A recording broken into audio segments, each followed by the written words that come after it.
Imagine a kid. He's like 7, and he's running around the house, and he knocks over a vase, and it breaks. And he sweeps the pieces under the drawers thing, but he leaves a piece out. He doesn't notice, and his dad steps on it and cuts his foot. His mom's furious, or dad, but his mom's furious. Who broke the vase? What the hell's going on? And finally the kid admits it. And the mom's real angry. She's yelling at him. Look what happened to your dad, blah, blah. And she asks the kid, why didn't you tell me? I could have swept it up. And the kid says, well, I was afraid you would get mad. And the mom says, no, lying, keeping a secret, leaving out this dangerous ceramic. That's why I'm mad. I wouldn't be. Accidents happen. I wouldn't be mad that I'm yelling. I'm sorry. Accidents happen. I wouldn't be mad that that you broke it. You should have just told me.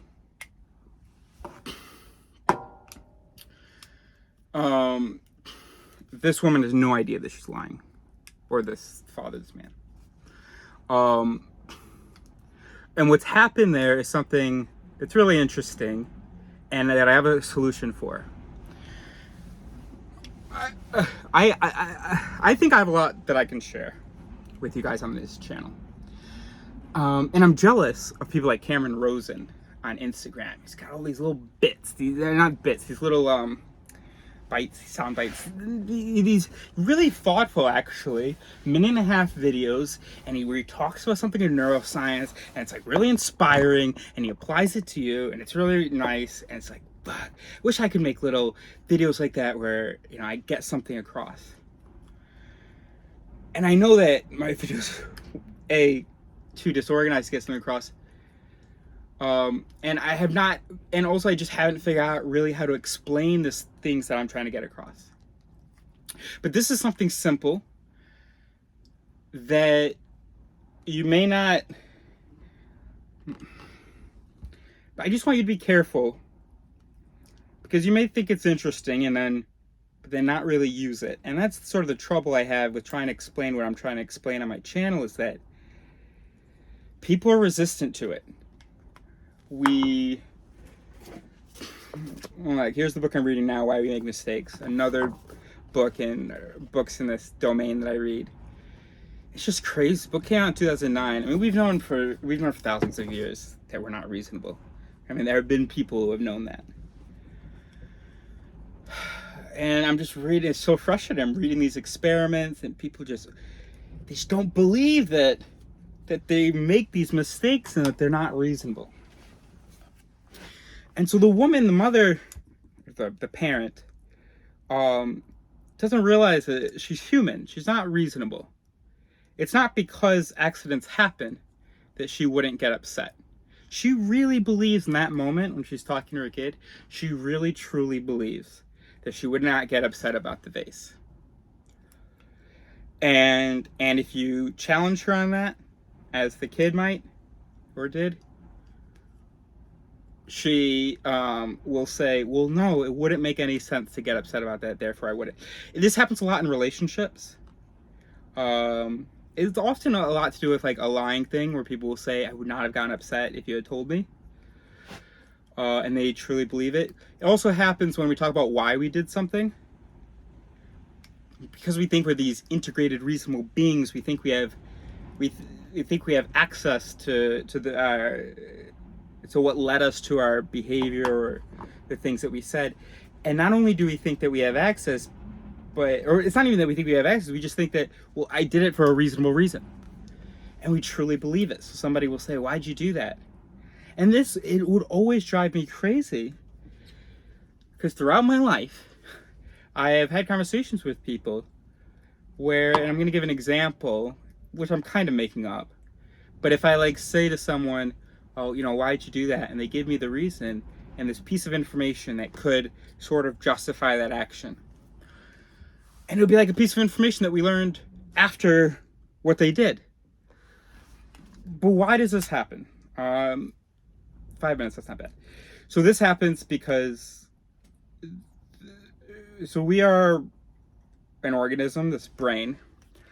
We consume energy, expend it in order to live. And we try to conserve it. And that's why we're not reasonable. I don't even know how reason would be programmed, but I don't think it's really possible. But I'm sorry. I got cocky because I saw it's only 5 minutes. And okay, this is supposed to be a quick one. So, oh man, I was being so okay. So we're not going to keep records of all of our mental activity. The brain does not have a system where every time there is a thought, these feelings, these interactions that then lead to this behavior, that we remember that pathway. Like, why would we? That would be, I would imagine, well, I don't really know how consuming that would be. I think that would be very consuming, but I'm saying that based on nothing. And also, like, what for? So instead, what we do is when we're challenged, when we're asked to explain why we believe something, why we did something, whether we would do something, what we basically do is, would it be reasonable to do that? Should we do that? If it wouldn't be reasonable to do that, then we wouldn't do that. What would be a good reason for that thing that I did? Oh, that would be a good reason. Okay, that's probably it. And then what's so amazing, and what I want to communicate to you, is that that's happening in your mind while what you're experiencing is, somebody asked me why I did this. This is the truth. This is why I did this. The brain isn't going checking for evidence, doing a character study. The easiest way is just, well, why would I do it? Okay. And you have no idea. So suppose that the parent says that, and what I want to, the modification that I'm proposing, the solution. Oh, I completely forgot that I meant to tell you about the solution. I was thinking you could turn the video off by now if you didn't, but no, this is important. Okay, the solution is that, and I do this in my journal. I start to say, I said this to this person. And then I realize, for some reason, that I didn't say that. No, instead, that is what, with the information I have now, would have been reasonable to say. It affects our memory. It's because it doesn't affect our memory. Memory is just reconstruction. We use different pieces. And one of those pieces is, well, what would be the reasonable thing to do or to have done? So rather than, so if I say, I wouldn't be mad at her for this, talking about my girlfriend, and then I realize, hold on, I don't know that that's true. Backspace, E-E-R, wouldn't be mad at her for this. Yeah. So I wouldn't be mad at the kid for knocking down the vase. Wouldn't be mad. And what that stands for is, oh, well, it's French, fuck. I'm barely holding on to you. And now I have to do French. And also my accent's not even good. So en étant raisonnable. Being reasonable. Being that I am a reasonable person, I would not be mad about that. If I were a reasonable person, I would not be mad about that. It would not be reasonable to be mad about that. So whenever I start to say something where no evidence has actually come to mind, no sort of personal history where I've consistently shown that I don't get mad about this thing, certain values that I know influence my behavior, whatever. I mean, there's certain maybe values, but I don't know that they really influence my behavior. No evidence came to mind. So of course what my brain had done is said, oh, what would be reasonable? We are upset right now about this vase. Why are we upset? Oh, well, look what happened to the dad. That's reasonable. That's a good reason. So that's why we're upset then. In reality, you're upset that this vase broke, and you're upset that the dad thing. I think it might even be mostly, but regardless of what the distribution is, so you're upset, and because we don't keep a record of what's going on in the brain, it's not possible, I don't think. You're upset. Why am I upset? Oh, here's the reason. I mean, this is a false. There's all sorts of false attribution things. I have to. This might be longer than I. Sorry, guys. There's this experiment that's been done where you have an attractive woman who's on the middle of this drawstring bridge, and I should really cite, but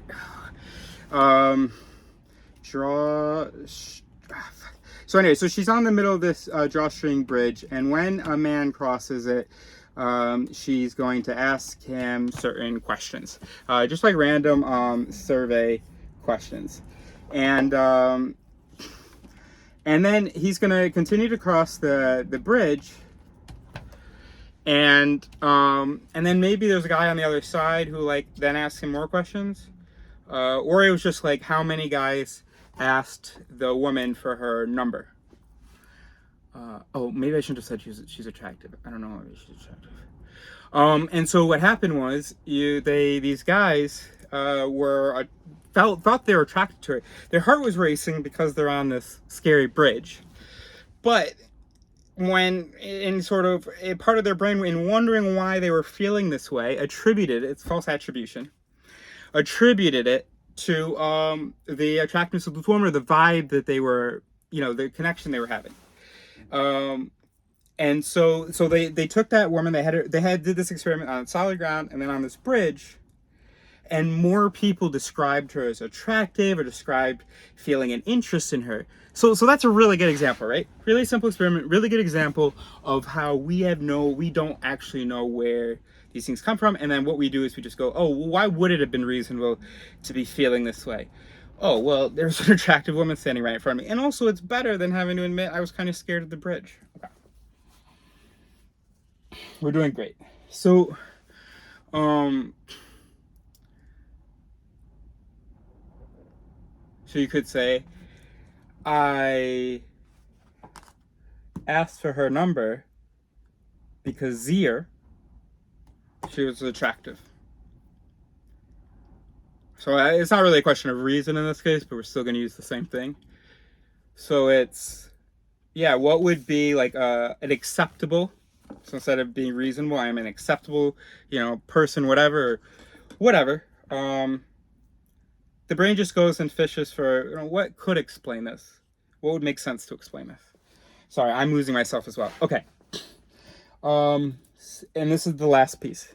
So the parent says, the parent starts to say, I wouldn't be mad. Well, wouldn't be mad.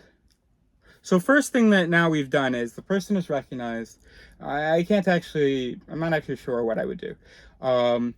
But I recognize that it would not be reasonable to get upset. And that's a cool thing to be able to communicate to the kid.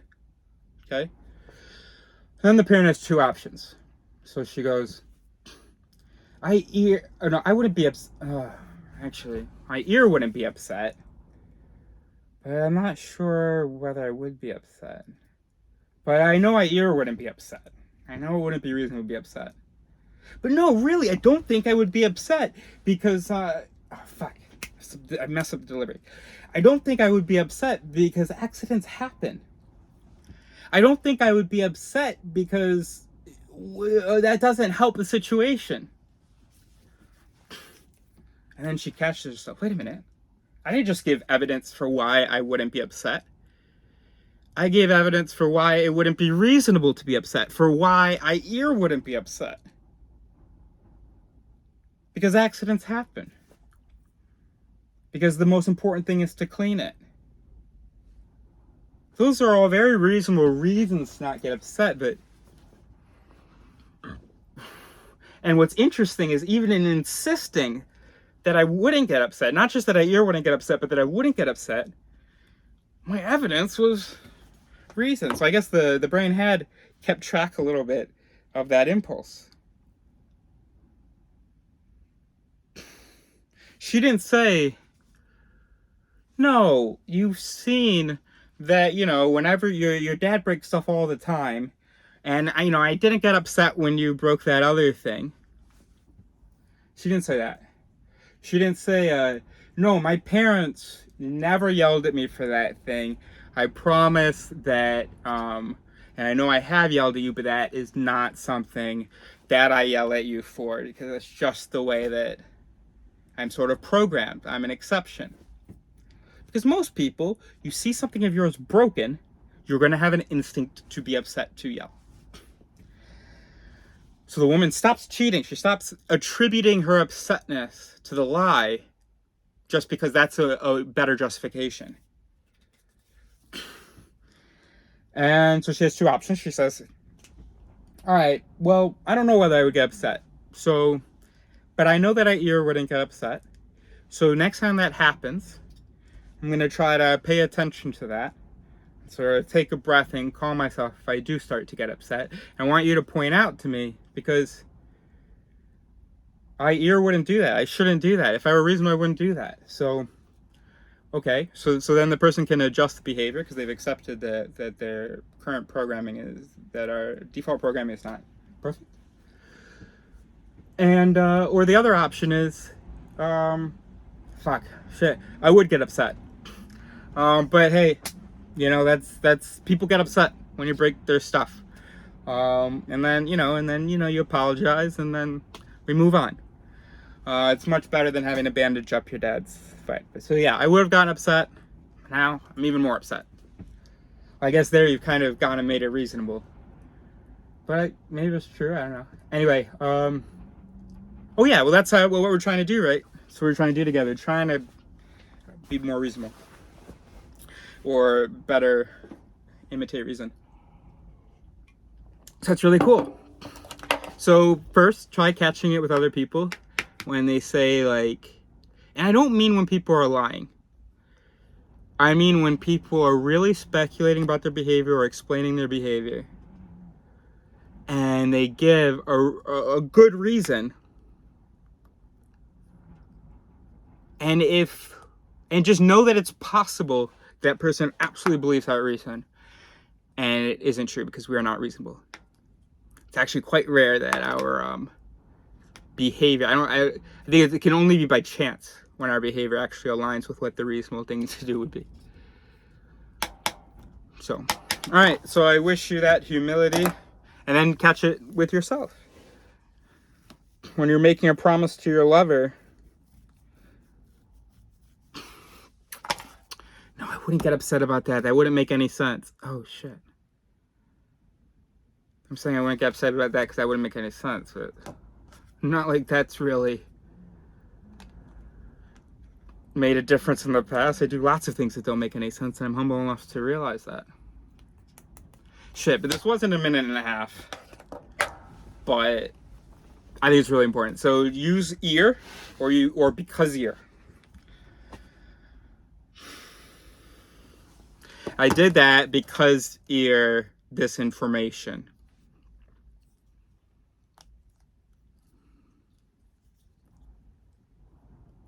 Actually, all right, you can turn it off now. I'm going to give you an example. So I'm explaining all of this to my girlfriend. And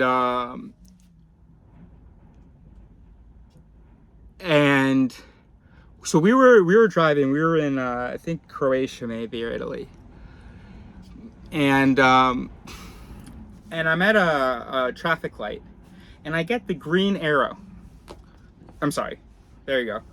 The green left arrow, the green filter. The left filter. And also the cars next to me can also go straight. And the cars coming my way are also coming. What the hell's going on? I have the filter. And as I turned, I looked, and they had the green. And I said to Angela, I've never seen that in my life. That's crazy to me. That's so insane. And she says to me, it's always like that. That's completely normal. She might have even said it's often like that. she said, yeah, usually both sides have, and I don't remember exactly sort of how the conversation went, but then my mind was absolutely blown when I realized that she thought that I was saying that it was the first time that I had seen me and oncoming traffic having the green. So not the filter. Not where we both have the filter, where we both have the regular green. That she thought that I was like, whoa. When you and oncoming traffic both had the regular, that's crazy. She thought like that I thought that it was like each of the four sides goes at a time or something. My mind was blown. I was so upset. Like, where in the world would they ever do that? And how would I have not noticed? And so that was something I was so upset. I meant it. Like, I was. And so I was journaling about that today, and I mentioned that to her on the phone. And I was telling her about the ear thing, and I was saying that I had written in my journal as I recounted the story of what happened, because I recounted it tonight, just in case I had missed it this summer. I said that I had responded to her when she said that that was like a normal thing. I said, what? You're saying that it's normal for the oncoming traffic to have a straight ahead green while I have the green left arrow? And when I typed that, I was like, there's no way I said that. Because there's no way the conversation could have proceeded as it did if I had said it that clearly. And so I realized, oh, I ear said that. If I were reasonable with the information I have now about what the misunderstanding was, I would have specified the left arrow. But there's no way that I did, because otherwise we wouldn't have had the confusion that we had. And so I'm telling her about this, and she seems a little bit vindicated, a little bit too vindicated. She's, because I gave her such a hard time about that, and she's looking a little bit too off the hook. So I corrected that. I told her, but that doesn't justify, because it is so crazy that you could think that that was the first time I had noticed that when I'm going straight because I have the green, the car is coming this way at the green, they have it at the same time as me. And you know what she does? She doesn't go, oh yeah, that's crazy.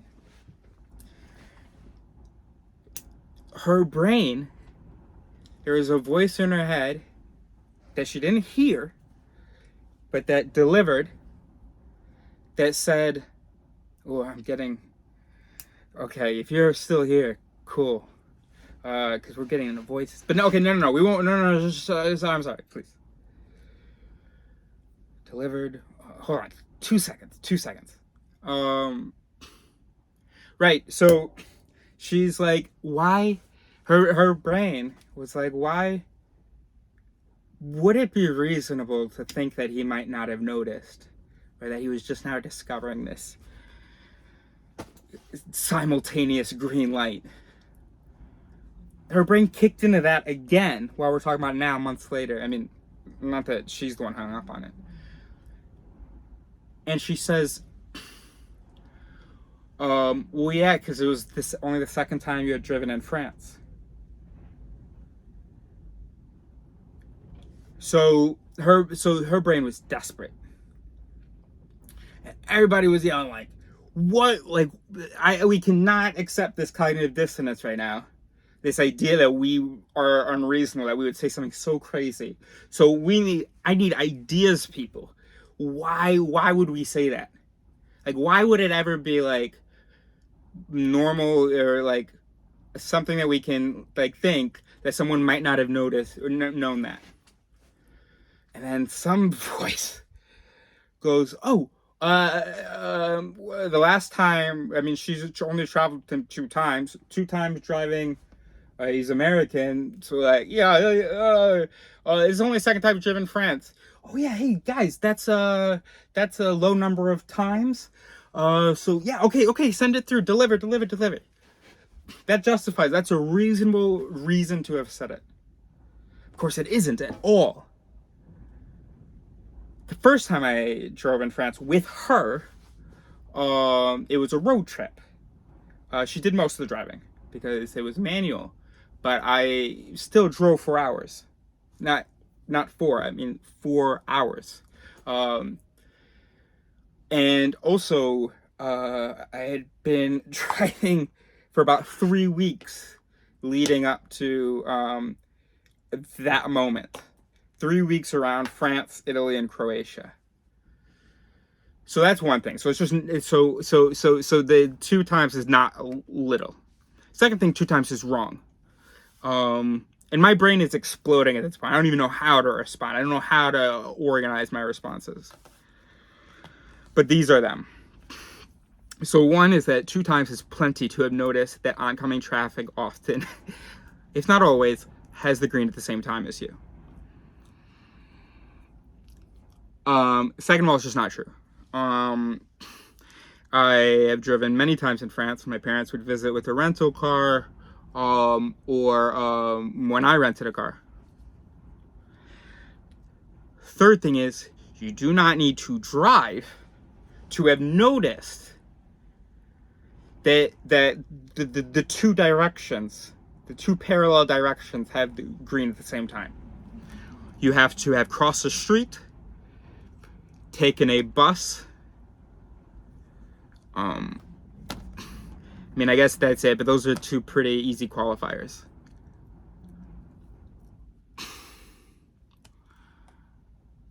So that's the third thing. So I'm shutting that down immediately. But I'm kind of scrambling, and so I think I had said that that it was not true, that I had driven before, and she continued. She was not letting up. She goes, "Oh right, automatics." Her brain was like, "Okay, fuck, that did not work, guys. So why, how is there truth in what I said about this being the second time he's driven in France?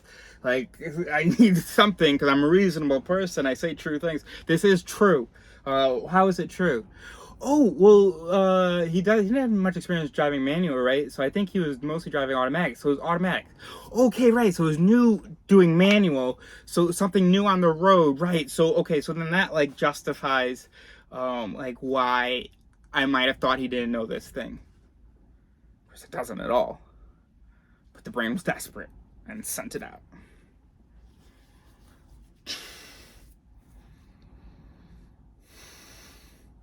I'm wondering whether there was another thing that she had said. She said, "Oh, right, automatics." I was like, oh my gosh. Oh, right. And then, of course, about the automatic thing. Well, it wasn't true. And also, it would make no difference, right? Right. So we know that. But we're not reasonable. And so that came out. Oh, right, automatics.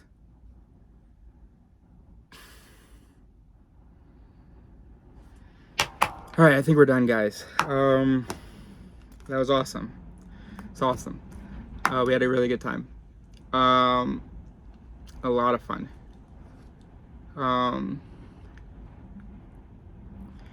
You have to understand that you do that too, right? I do that too. I'm always talking about what I do as though it's what I do. I always talk about the things that I do in their ear reasons as though they're my reasons. And I think that sometimes we will accuse people of lying. And I think it's rare.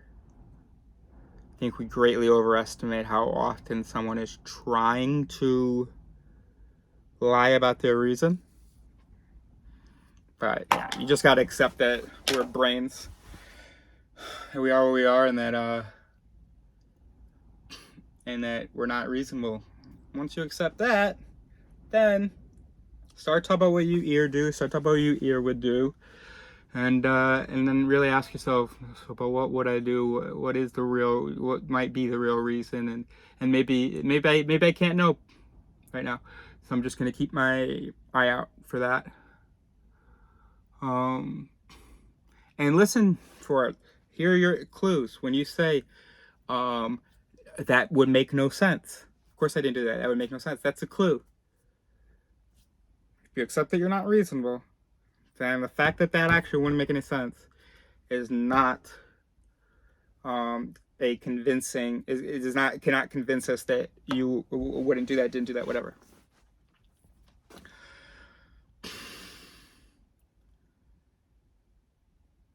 Great. Sorry, I don't want to, I just want to make sure, I think that's it. I think that's it. And it's amazing how often we do. Sorry, I don't want to let you go, but it's amazing how often that we do it. I'm catching myself all the time now. For years, I've been sort of noticing it, especially in other people. But now I'm like, oh shit, other thing I say is more of an ear than what I would actually do. Or what I actually think.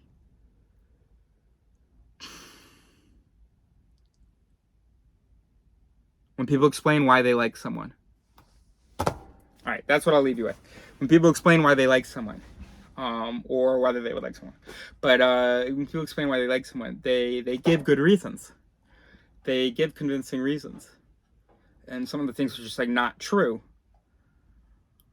And it's not that they've convinced themselves, it's just that it was a quick cognitive dissonance resolution. The redeeming qualities, focusing on the redeeming qualities, and in their mental experience, that is true. But it isn't.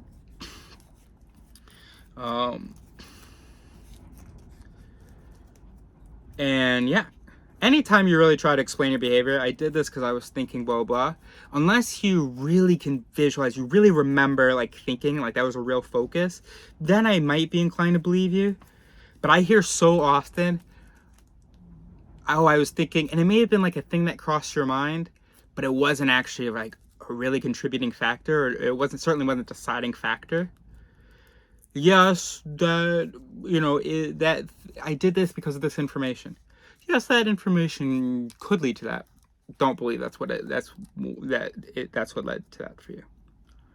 But sometimes it couldn't even. That's the thing, right? That's what we saw with everything that Angela was saying. Not because it's the second time I'm driving. First of all, that's false. Second of all, you can't drive. I've been through it. Mind blowing. And to you, we're all laughing. We're all having fun.